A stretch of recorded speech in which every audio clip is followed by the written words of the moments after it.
મયુર ચંદન હિન્દુ સેના શહેર મંત્રી. શું નામ તમારું? મયુર ચંદન, મયુર. હિન્દુ સેના શહેર મંત્રીની જવાબદારી છે. હવે વિષય માટે તમારી પાસે ફરિયાદ લઈ આવ્યા છીએ. આપણે જીએમસી સંચાલિત સોનલનગરમાં આંગણવાડી છે. હવે એ આંગણવાડીમાં 30ની સંખ્યા છે, 30ની આજુબાજુ. એમાં 2 જ મુસ્લિમ બાળકો છે. હવે તહેવારોને અનુલક્ષીને માર્ગદર્શનની સૂચના અહીંયાથી અથવા ઉપરથી આવેલી છે, પણ એનાથી ઉપર જઈ બાળકો પાસે નાટક રચી નાના નાના બાળકો જેની ઉંમર 1-2 વર્ષની અંદર છે એના પાસેથી નમાજ પઢાવડાવી. એના ફોટો ને વિડીયો એને પોતે શિક્ષિકા નાખેલા છે. યા હુસેનના જોરથી નારા લગાવડે. હવે આ કેટલા હદ સુધી યોગ્ય છે? બાળકોની ઉંમર 1-2 વર્ષ એવી આના અનુસરાય છે. ઘરે જઈ અને યા હુસેન નારા લગાડે છે, નમાજો પઢવા માંડે છે, બેસી જાય છે નીચે. આ એક બાળકોનું માનસિક વિષય છે.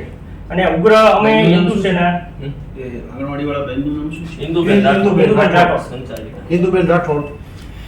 અને ખરેખર સર આજે 2 વ્યક્તિ 2 છોકરાઓ ઈ સ્કૂલની અંદર ઈ ક્લાસની અંદર છે. અધરવાઇઝ મેજોરિટી હિન્દુ છોકરાઓની છે. બરાબર?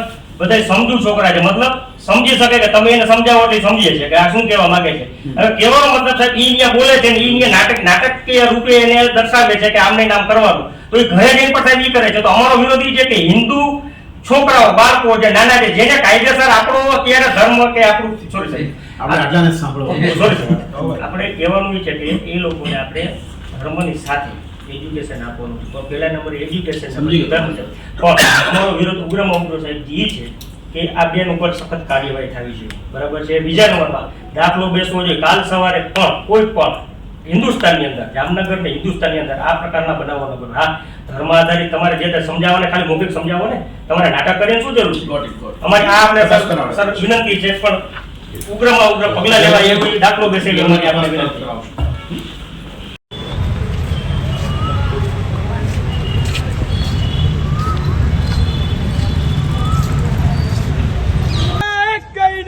जय श्री राम, जय श्री राम, एक कई नारा, एक कई नाम, जय श्री राम, जय श्री राम. विद्यारा मंदिर ने मदरसा बनावानु बंद करो, बंद करो, बंद करो.